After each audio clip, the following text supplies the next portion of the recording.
l'UDPS. À ma droite, à ma gauche, je reçois pour la première fois M. Chérubin Okenge, président du Front social des indépendants républicains, FSIR, et aussi coordonnateur principal du Front républicain des centristes. Bonsoir, M. Chérubin. Bonsoir, cher ami. Bonsoir, M. Corneille Moulumba. Bonsoir, M. Duvir. Voilà, d'entrée de jeu, nous allons parler de l'ouverture de la 72e session des Nations Unies, où on va parler de la RDC. Est-ce que vous pensez que le sort de la RDC doit nécessairement être traité ou résolu à l'extérieur du pays? Moi, je pense que tant que nous n'aurons pas compris que nous devons nous prendre en charge, tant que nous n'aurons pas compris ce que c'est que le Congo, ce que représente le Congo et pour l'Afrique et le monde, alors ça va continuer à être comme ça. Mais par notre faute, par notre, je dirais, sans être méchant, une culture politique. Parce que ce qui se passe dans notre pays s'est produit ailleurs, à d'autres époques. Et nous ne le referons à rien. Alors, quand vous ne vous prenez pas en charge, alors vous laissez les autres le faire pour vous. Je pense que cela n'est qu'une conséquence et nous assumons la responsabilité de voir que comme ça, n'importe quel pays voisin peut se mêler de ce que nous faisons et décider pour nous à la limite. Monsieur Chérubin Okenge, c'est vrai, c'est une conséquence si on traitait des questions de la RDC au niveau de la tribune des Nations Unies. Vous me permettrez de saluer d'abord mon ami Corneille Moulumba, que j'ai bien suivi lorsqu'il était encore intrépide dans la lutte de l'UDPS en tant que représentant de l'UDPS à Bruxelles. Bon, que depuis un certain temps, je ne sais plus le suivre dans cette guéguerre de pionniers de l'UDPS et finalement, je n'ai plus de traçabilité par rapport à son combat politique. Pour en revenir à votre question, bon, ce n'est pas que nous ne savons pas ce que nous devons faire, ce n'est pas question d'inculture. Non, aujourd'hui, il est bien évident que la crise actuelle est due à un seul individu et sa famille politique. L'individu, c'est le président Joseph Kabila, qui ne veut pas faciliter l'alternance au sommet de l'État, et la majorité est en train aujourd'hui de l'accompagner dans cette mauvaise œuvre anti-républicaine. Moi, j'étais de la majorité lorsque j'avais constaté qu'il y avait des atavismes dictatoriaux. J'ai pris ma liberté pour quitter la majorité. Ce n'est pas question de culture. Aujourd'hui, c'est question de mauvaise foi, de manque de volonté politique, et c'est ce qui fait en sorte que, bon, finalement, on est allé dans un dialogue. L'application de l'accord issu du dialogue a posé problème à cause de cette mauvaise foi. Il est tout à fait normal que la communauté internationale puisse assister le peuple congolais pour faire pression au pouvoir qui est en train de restaurer une dictature dans notre pays. Surtout que vous savez, Corneille le sait, l'expression, la respiration démocratique n'est plus de mise dans notre pays. Des manifestations sont réprimées dans le sang. Des opposants, je fais ici allusion notamment à l'honorable Franck Diongo, croupissent dans des prisons. Il y a des paisibles Congolais, du fait de s'engager en politique, sont condamnés aujourd'hui à l'exil. Donc nous avons tous les ingrédients d'un État dictatorial que nous devons absolument éviter. L'histoire de notre pays nous ramène à la Deuxième République avec le maréchal Mobutu qui avait installé une dictature. Nous avons dit non, plus jamais cela. Donc même aujourd'hui, notre culture politique doit nous incliner à dire non à Joseph Kabila. Plus question de Djalelo, plus question de président Seko, donc ad vitam aeternam comme président de la République. Et donc nous devons aujourd'hui dire plus jamais, pas de référendum dans ce pays, juste pour faire sauter le verrou de la reconduction du président Joseph Kabila au pays. Donc, si les Nations Unies, dont le Conseil de sécurité avait eu la judicieuse prudence de pouvoir adopter une résolution, la 2348, pour la mise en œuvre harmonieuse de l'accord de la Saint-Sylvestre, vient à la rescousse, il faut que tout le peuple congolais appuie. Et il ne faudra pas qu'ils aillent par le dos de la cuillère. Il faut une forte pression et il faut la coercition, une contrainte sur le pouvoir de Joseph Kabila. Voilà, M. Chérubin, merci beaucoup. Mais M. Corneille, vous ne pensez pas que c'est parce qu'au niveau national, nous nous n'avons pas été en mesure de résoudre nos problèmes, que maintenant ça se traite de l'autre côté. Mais d'abord, une petite, j'ai pas rectification, mais je dois me rattraper. Effectivement, je n'ai pas salué Cherubim Okende, qui est un ami avant tout, et avant tout ça. Donc, voilà. Nous avons la considération mutuelle. Ça, c'est une chose.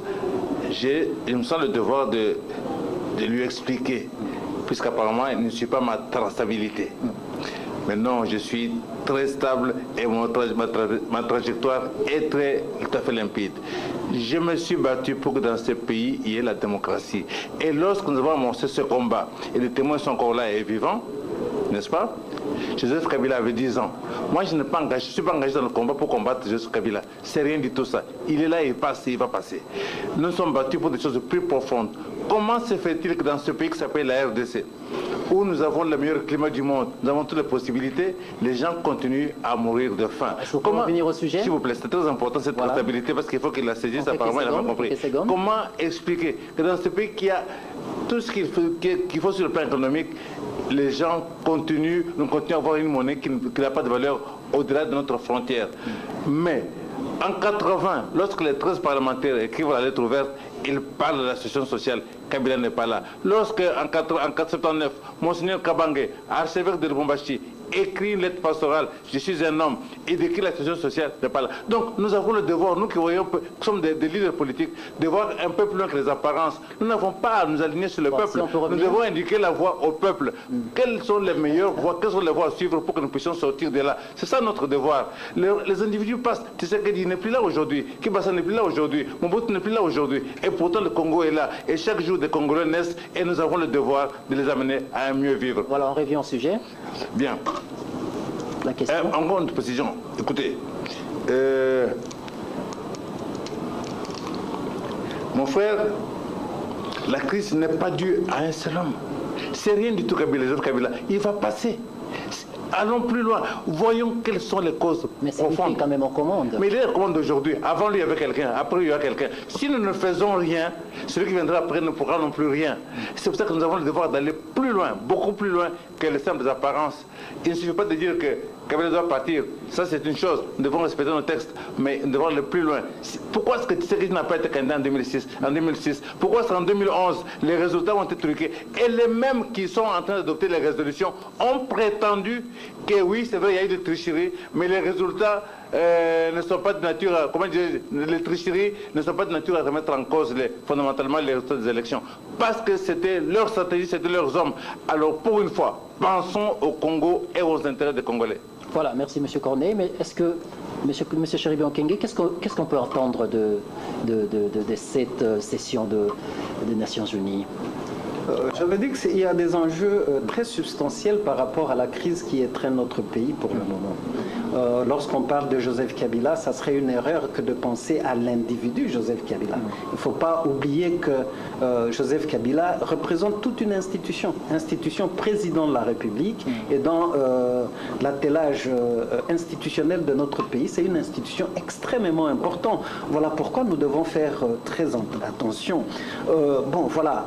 Qu'est-ce qu'il faut attendre? Je le dis, du fait du président Joseph Kabila, de vouloir s'accrocher à la présidence de la République, donc de ne pas faciliter l'alternance au sommet de l'État, nous avons aujourd'hui un phénomène de glissement des institutions.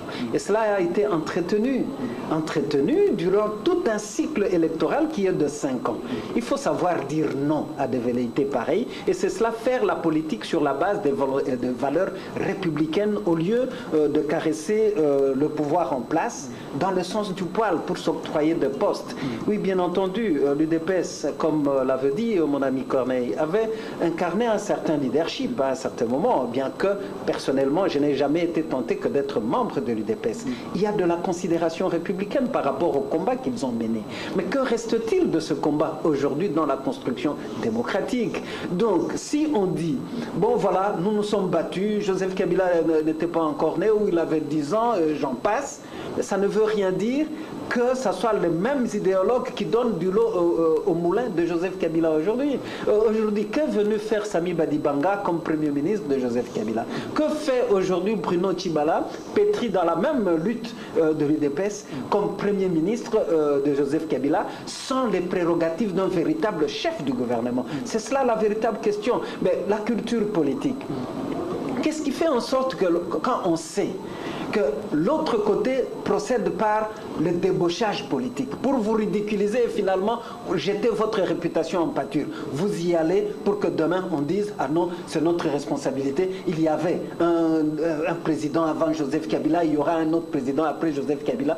Bien entendu, c'est souhaitable, mais aujourd'hui le problème c'est Joseph Kabila, et vous allez voir que c'est parmi les mêmes qui donneront encore la voie ouverte à un référendum qui ne cachera que la fraude à la Constitution, et tout cela pour objectif de donner une autre chance à Joseph Kabila de pouvoir rempiler, d'autant plus qu'il est arrivé à son second et dernier mandat tel que prescrit par notre Constitution. Voilà. Donc il n'y a pas deux motifs de cette crise. La gestion de la cité, oui, ben, tant bien que mal, si aujourd'hui c'est Chérubin Okende, il va démontrer de quoi il est capable. Si demain c'est Corneille Moulumba, il démontrera de quoi il est capable. Pourquoi nous voulons une république, une démocratie, ce que ça soit le peuple qui apprécie. Chérubin Okende, vous aviez le pouvoir, qu'est-ce que vous avez pu faire? Ah non, vous ne nous convainquez pas, nous donnons la chance à Corneille Moulumba qu'il vienne avec son projet de société et nous allons apprécier après coup pour savoir si nous devons lui réitérer la confiance ou pas. Voilà, voilà pourquoi nous nous battons pour une véritable république, voilà, plutôt que insidieusement prôner une sorte de monarchie républicaine. Voilà, merci beaucoup Monsieur Chérubin. On va aborder un autre point. Non, je sais, vous allez y répondre, mais j'annonce quand même la prochaine question. La rentrée parlementaire, c'est pour très bientôt. Alors, pendant cette rentrée parlementaire, on va avoir le Premier ministre qui viendra faire une sorte du bilan de ce gouvernement. Il a déjà presque 100 ans, ou plus de 100 ans. 100 jours, j'allais dire, depuis qu'il est aux fonctions. Vous êtes proche du Premier ministre. Quel est le bilan que vous faites de son gouvernement? Bien, naturellement, une petite précision d'abord. M. Okende a parlé de l'institution. Oui. J'ai dit à mon ami Okende que ce n'est pas l'institution là qu'il faut regarder. Il faut regarder le système. Le système, il est beaucoup plus grand que l'institution. Le système a permis que Mobutu reste au pouvoir pendant 36 ans. 32 ans. Le système l'a soutenu. Et pendant ce temps, vous n'avez pas entendu le système condamner Mobutu. Je veux savoir, pendant tout le règne de 32 ans de Mobutu, le système a adopté combien de résolutions? Parce que le système est composé de ceux-là même qui sont une des causes principales de notre maintien dans cette situation. Donc, on peut regarder le système Kabila, ça représente quoi par rapport au système qui nous maintient le nez sous l'eau comme nous le sommes là. Ça, c'est une chose. Le glissement, comme j'ai dit, Mobutu a glissé pendant tout ce temps. L'ONU était où? L'ONU était où pendant tout ce temps? C'est ça, je veux simplement dire ceci.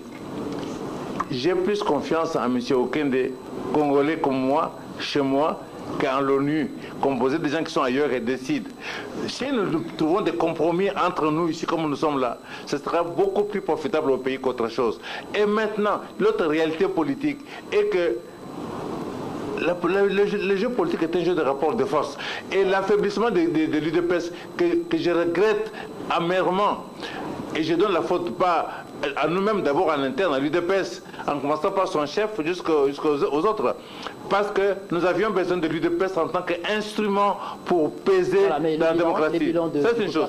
Mais quel bilan je peux tirer d'un gouvernement? Je ne peux pas parler du gouvernement Tshibala, parce que parler du gouvernement Tshibala voudrait dire que Tshibala a formé le gouvernement. Si Tshibala n'a pas construit le gouvernement, si Tshibala n'a pas construit l'essentiel de son cabinet, alors je vais parler du bilan Tshibala comment? Parce que nous avons travaillé. Depuis le départ, nous avons notre projet de société, nous avons un programme de l'UDPS.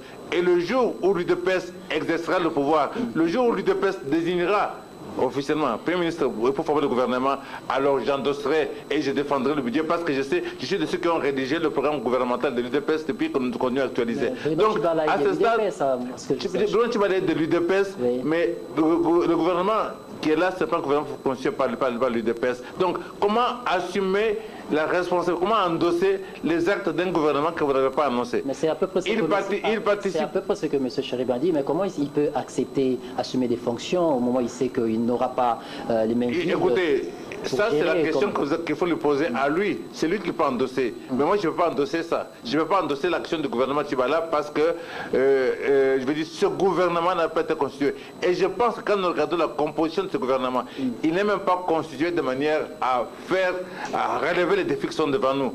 Donc je veux dire que je ne peux pas endosser cette responsabilité. C'est logique, c'est normal. Le jour où on désignait un premier ministre de l'UDPS et qu'il y a la possibilité de négocier réellement la composition du gouvernement, alors je vais endosser parce que nous n'avons pas l'habitude de nous débarrasser de responsabilités.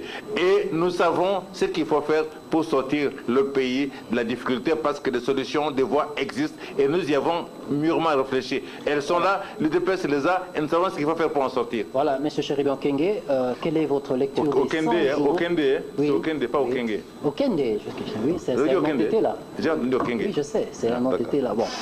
Monsieur Chéribin, vous pouvez nous faire la lecture de 100 jours du gouvernement Tchibala. Merci Corneille pour avoir corrigé ces lapsus lingués sur mon nom. Laissez-moi d'abord rebondir sur ce que oui, je vous en prie. Corneille vient de dire. Vous me voyez sourire un peu parce qu'il a gardé un peu sa rectitude intellectuelle et morale. Et il est très difficile pour un homme intelligent de pouvoir tricher avec lui-même.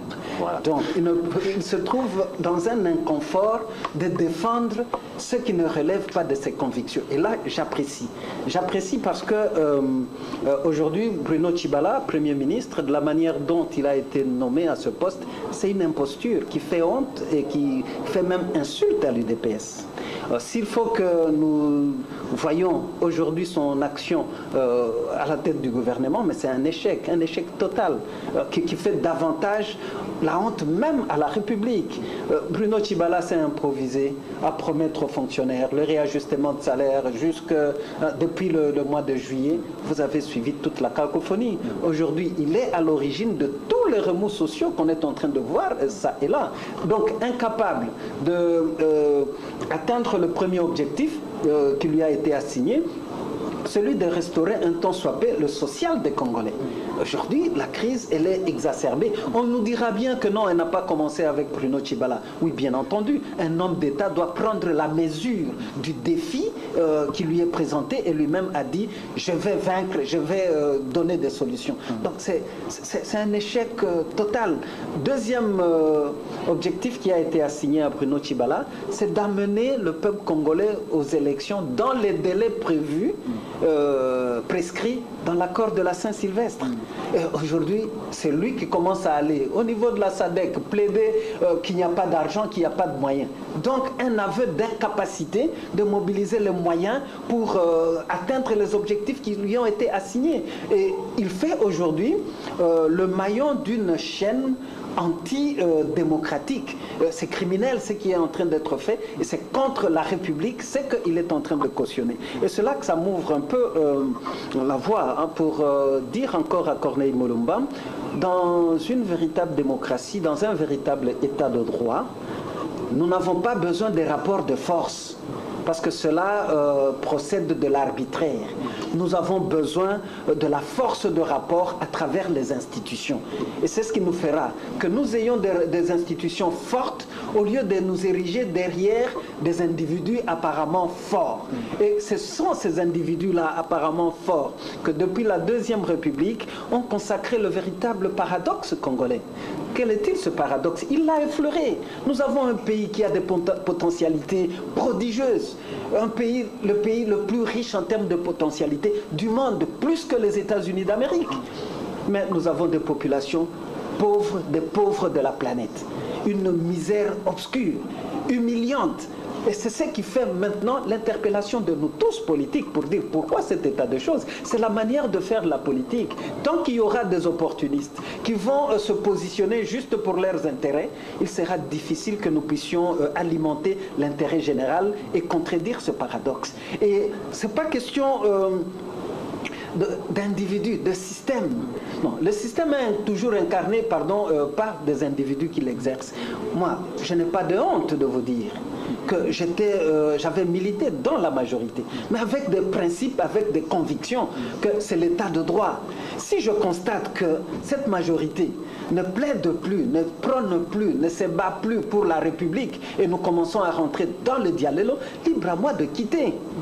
Et ce qui est paradoxal, c'est de voir de gens qui, toute leur carrière politique, plus de 3 décennies, se sont battus pour l'émergence d'une véritable démocratie, mais peut-être au crépuscule de leur combat politique, ils cèdent devant les mirages de postes pour s'enrichir et continuer à alimenter la misère de notre peuple. C'est ce qui choque. Je ne fais de procès de personne, mais je suis en train de lire les incohérences de notre système, de notre jeu politique, et si nous ne changeons pas en termes de leadership visionnaire, ce Congo restera toujours dans son insignifiance. Voilà pourquoi je dis, il n'est pas trop tard pour mieux faire les choses. Aujourd'hui, pour congédier cette crise artificielle créée par le président Joseph Kabila, qui avait lui-même également battu campagne dans un référendum en faveur de la Constitution en 2006, aujourd'hui, il veut s'aborder tout ce que nous avons construit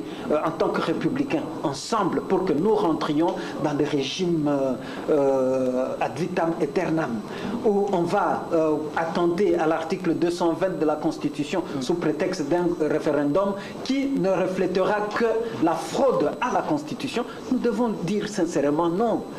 Joseph Kabila est un individu. On ne peut pas hypothéquer l'avenir de toute une nation pour les ambitions d'un seul individu. Voilà le credo. Et c'est ce qui fait en sorte que lorsque le Congo est menacé, étant un pays important dans le concert des nations, membre des Nations Unies, nous ne devons pas nous offusquer de voir les Nations Unies venir à la rescousse du Congo. Parce que quand ça barde, quand ça pète au Congo, quand ça bombarde de partout, il y a de morts, nous faisons toujours appel à la communauté internationale, notamment au Conseil de sécurité et aux Nations Unies. Depuis 1960, depuis qu'on a assassiné Patrice Emery Lumumba, nous sommes toujours en train d'appeler la communauté internationale à notre rescousse. Et là, certains esprits bloqués ne parlent pas de souveraineté quand ils allument le feu.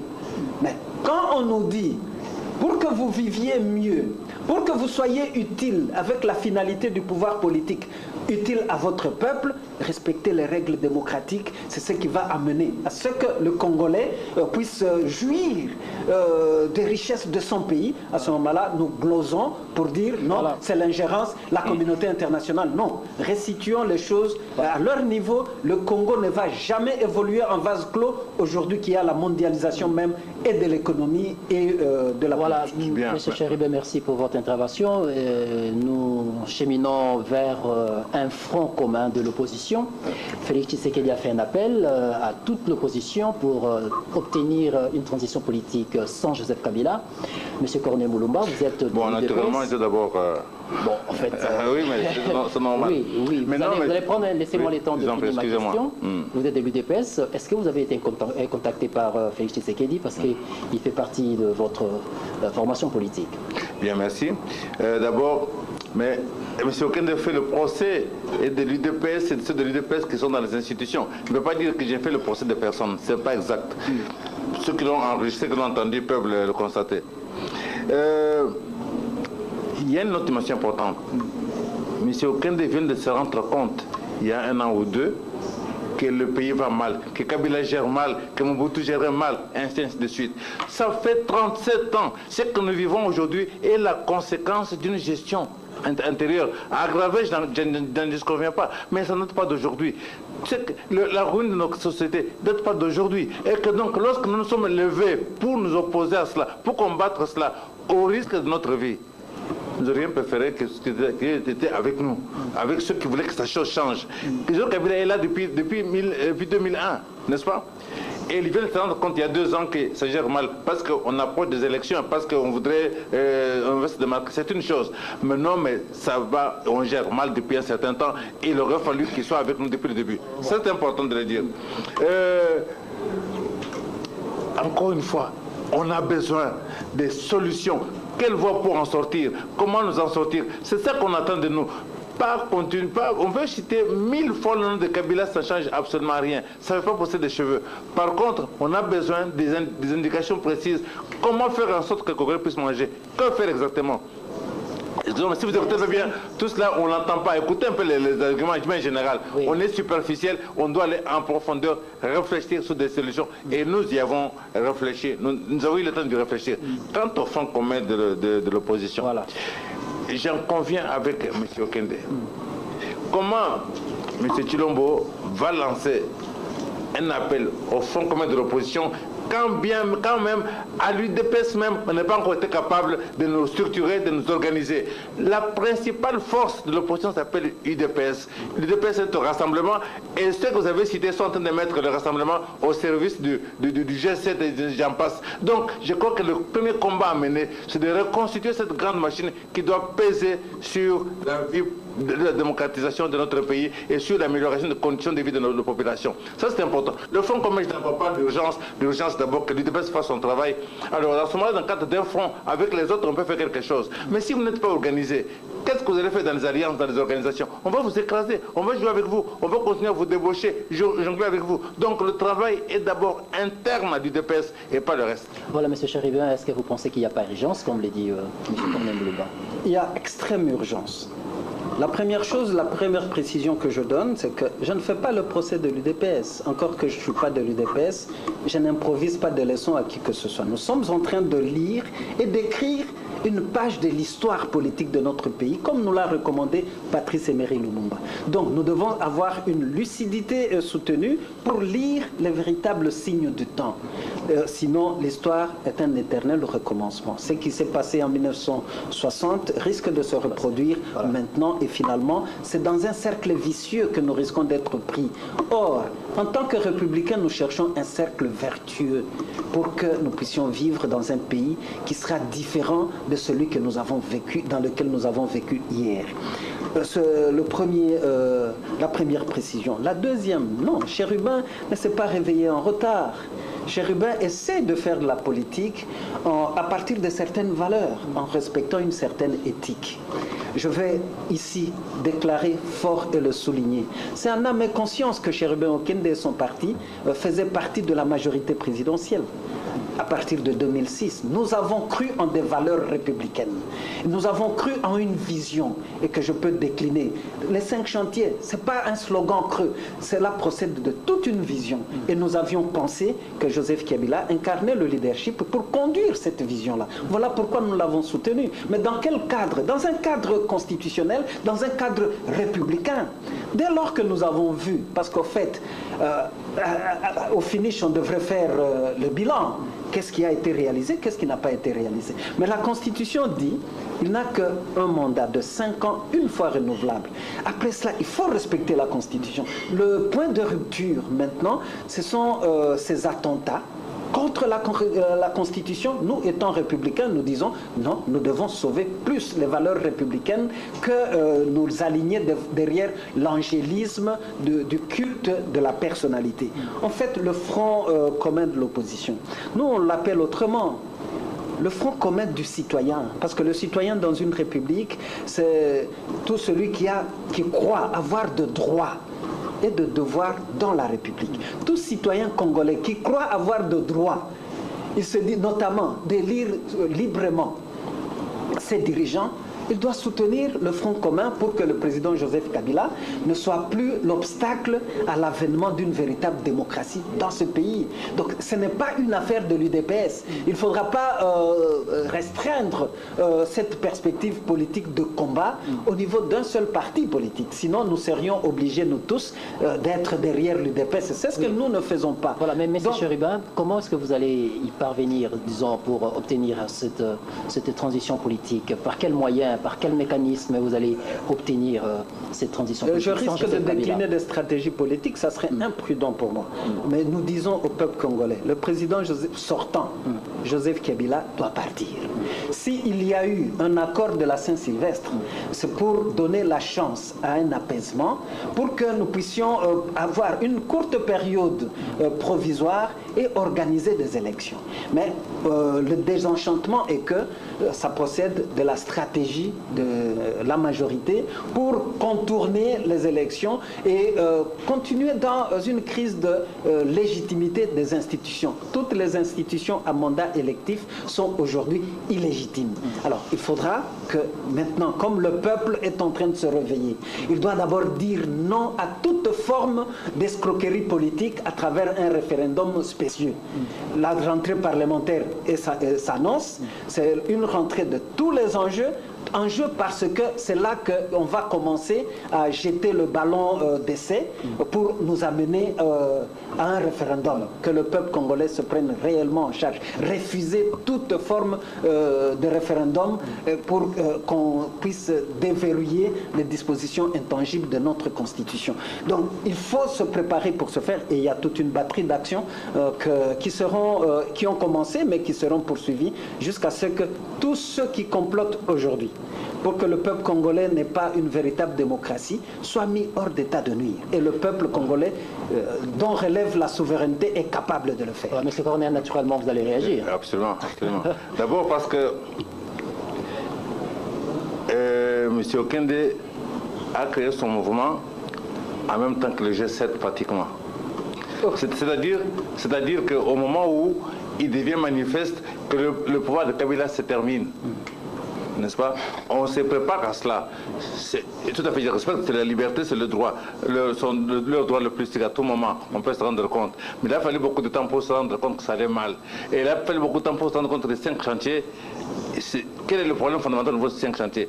Bref, je passe là-dessus.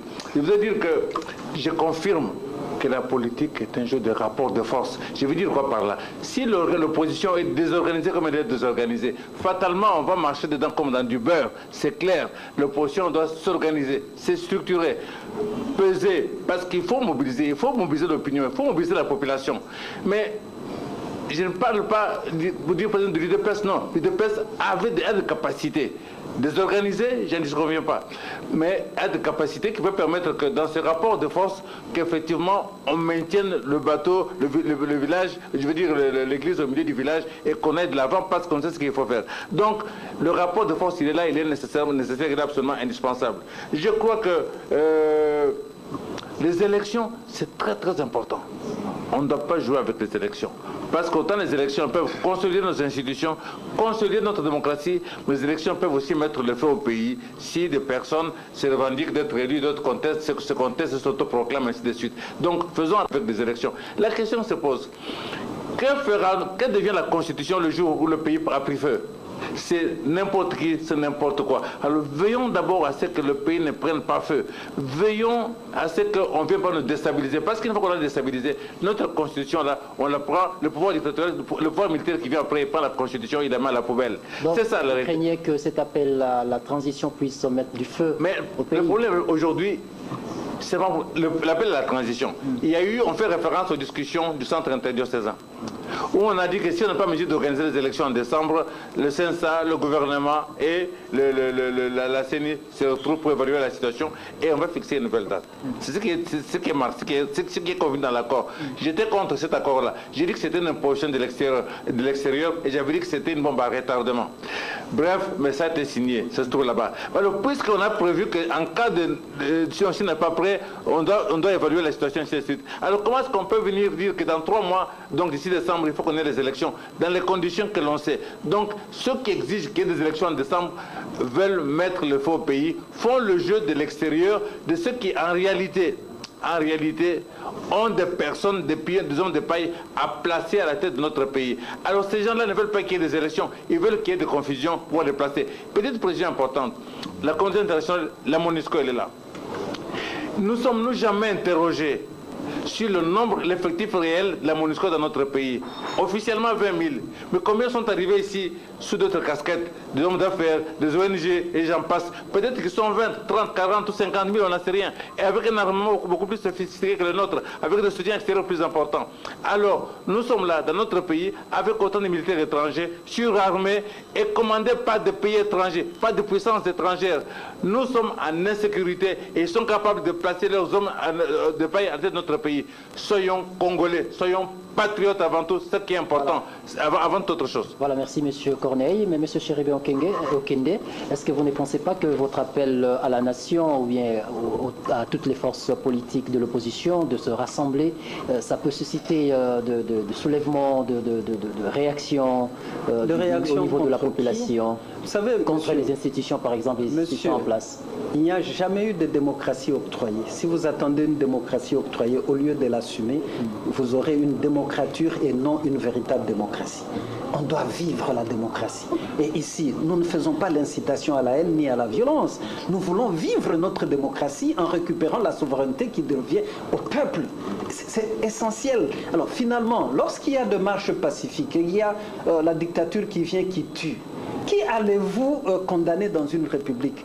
Ceux qui subissent la mort du fait de la dictature ou bien ceux qui expriment leur liberté d'expression telle que cela est consacré par la loi fondamentale notamment. Donc n'inversons pas les choses. Si aujourd'hui il y a à condamner, il faut condamner le pouvoir qui s'ingénie par la répression plutôt que par la respiration démocratique. C'est totalement clair. Mon ami Corneille a fait allusion au G7. Bon, finalement, je constate que j'ai des rapprochements ou des affinités idéologiques avec le G7. On devrait plutôt nous saluer et nous encourager, parce que nous étions de la majorité. Si nous étions, et il était question que nous nous accrochons à des avantages du pouvoir, nous avions tout intérêt de rester à la majorité. Dans le G7, il y avait des gens qui étaient des ministres, qui avaient de fonctions ministérielles et de postes dans les institutions. Mais ils ont accepté en disant à Joseph Kabila, ne touchez pas à la Constitution, vous devez partir à la fin de votre dernier mandat. Ils savaient qu'ils devraient être chassés, ils savaient. Et c'est ce qui est là-bas pour d'autres que nous voyons, qui étaient là, soi-disant opposants, en criant, en insultant, en ouvrant la bouche pour insulter Joseph Kabila. Pas une seule phrase sans insulte sur Joseph Kabila, mais aussitôt occupé de poste, c'est l'angélisme, sous l'impulsion du président, même s'il ne leur demande pas. Et c'est cela la flagornerie, et c'est cela la flatterie politique. Franchement, ça ne correspond pas à notre culture républicaine. C'est cela tout le problème. Donc, je ne suis pas du G7. Ça ne me grise pas que d'avoir de rapprochement, notamment avec le G7, quand je vois la noblesse de la lutte. Est-ce que c'est un débat sur le G7 ou sur le Front républicain des centristes, qui est aussi un regroupement politique? Je ne pense pas. Recentrons le débat, revenons dans ce qu'il y a là. Donc, nous avons refusé de chanter le Oumela. Vous comprenez? Pour dire non, nous devons respecter la Constitution. C'est comme dans la Deuxième République, il y a des gens qui disaient au président Mobutu qu'il doit être là, donc éternellement. Nous avons refusé cela. De ce point de vue, il n'y a pas de confusion à faire. Rapport de force, je crois que Corneille n'a pas compris l'allégorie que j'ai utilisée. Je sais qu'en politique, il y a le jeu de rapport de force. Et ici, je voudrais faire voir que dans une société politique républicaine et démocratique, on cherche la force autour des interactions des institutions. Si nous avons des institutions fortes, il y a lieu de magnifier le jeu politique, parce que les institutions vont plus transcender même nos individualités. Mais si nous utilisons dans notre jeu politique le rapport de force pour que nous puissions réinstaurer la dictature, l'arbitraire, alors c'est pour voilà. La meilleure. Voilà, merci beaucoup, M. Chéribin. Un aspect, voilà, accord de la Saint-Sylvestre, qui n'a pas été appliqué, et qu'on voudrait, lorsqu'on voudrait sensibiliser le peuple, mettre du feu au pays. C'est justifier quoi? C'est intimider le peuple. Et c'est justifier l'implantation de la dictature, que Joseph Kabila reste là-bas, même si c'est contre la Constitution, il pourfend les lois de la République, parce que nous avons peur que nous nous résignions. Je ne sais pas si nous devons encore nous appeler une République. Aujourd'hui, c'est mettre Joseph Kabila devant ses responsabilités, l'inviter à avoir le courage politique de tirer sa révérence, parce que sa responsabilité est totalement engagée dans la dérive actuelle de notre pays. Je ne vais jamais me renier. Je suis fier et je défendrai le parcours que j'ai passé dans la deuxième, auprès de Joseph Kabila, dans la majorité, parce que là, nous avions qui comme image de Joseph Kabila?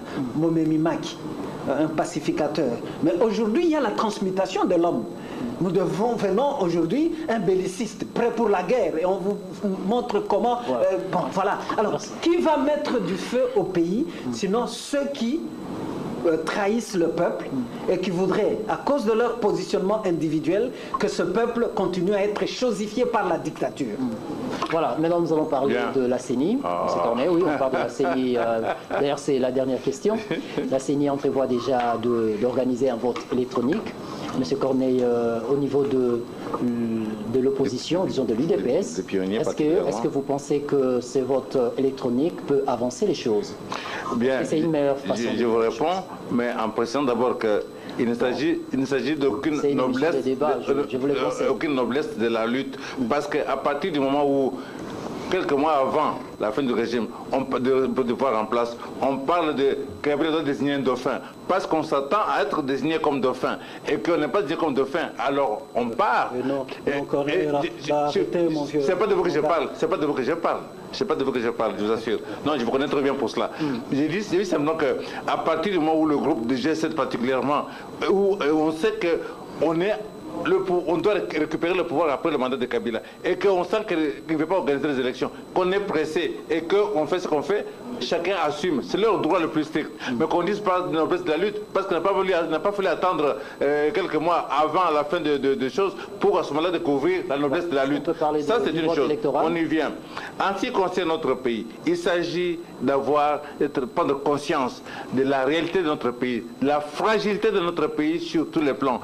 Quand le pays est dans une situation de fragilité institutionnelle, fragilité de l'armée, la police, des administrations et tout ce que vous voulez, alors on attend des patriotes, on attend de la classe politique beaucoup plus de patriotisme, être capable de se dépasser pour trouver le compromis nécessaire. Et on ne s'aventure pas. La preuve en est que lorsque nous avons tenu le dialogue à l'Union africaine, les amis n'ont pas voulu venir là-bas. Et lorsque on a claqué des doigts par Periello et d'autres à l'extérieur, ils sont allés au centre interdiocésain sans même des préalables qu'ils exigeaient auparavant. Absolument. Oui, je pense qu'il est très dangereux. Encore une fois, j'ai dit tout à l'heure que les élections, nous devons faire très très attention. Les élections peuvent mettre le feu au pays, les élections peuvent renforcer notre démocratie. Le vote électronique dans notre pays aujourd'hui, alors qu'en 2011, il n'y a pas si longtemps, on n'a pas été capable de compter à la main les bulletins. Si on n'est pas capable de compter les bulletins, alors on ne va pas s'aventurer dans l'électronique. Je veux dire que c'est prendre trop de risques, c'est exposer notre pays à beaucoup de contestations. Et lorsque les élections donnent lieu à des contestations, c'est excessivement dangereux et nous n'avons pas le droit de mettre notre pays en danger. Je pense que je ne peux pas soutenir le vote électronique dans les conditions actuelles. Ça va ne mener à rien, ça donne lieu à beaucoup de manipulations possibles et ça, c'est extrêmement mettre le feu au pays, prendre le risque de mettre le feu au pays. Je ne peux pas soutenir ça. Voilà, merci M. Corneille. M. Chéribert Kende, est-ce que vous pensez que les votes électroniques peuvent amener la tricherie comme le pensent certains observateurs? Pas qu'ils le pensent simplement, mais c'est une évidence que Corneille Nangaa et son équipe sont là en train de suivre la dictée de la majorité et compliquer le processus inutilement.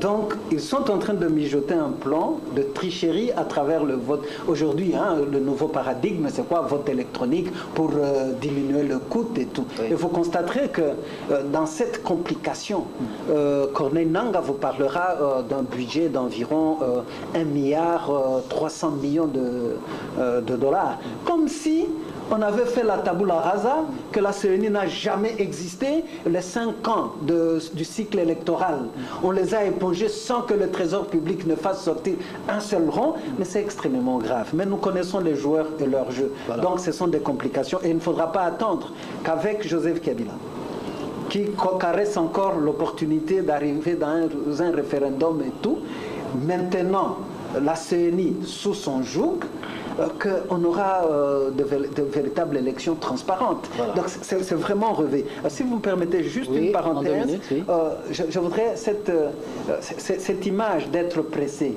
que Corneille venait de relever, je me dis pressé par rapport à quoi?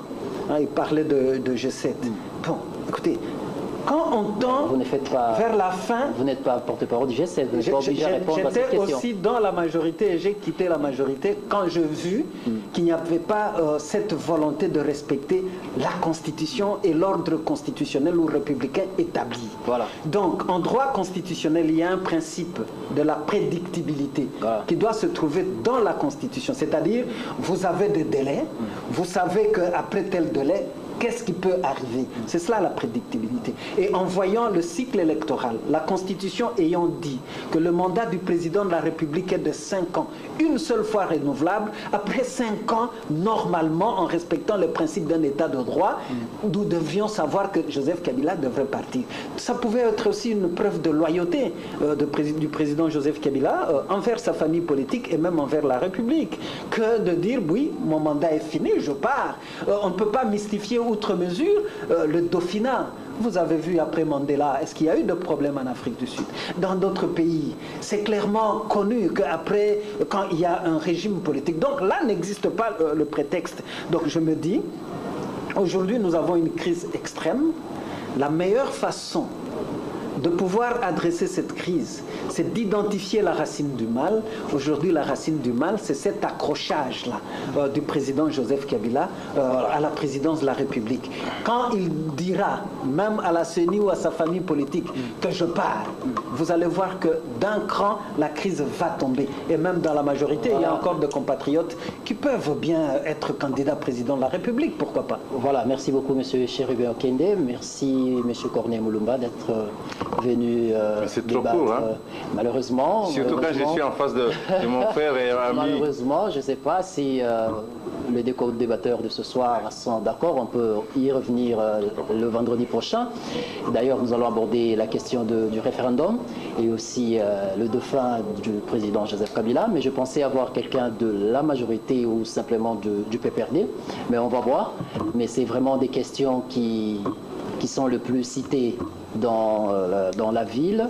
Mais pour ce soir, nous sommes arrivés à la fin de cette émission. Merci de nous avoir suivis. Je rappelle que nous recevions pour vous Chérubin Okende. Il est président du Front social des indépendants républicains, FSIR. Il est aussi coordonnateur principal du Front républicain des centristes.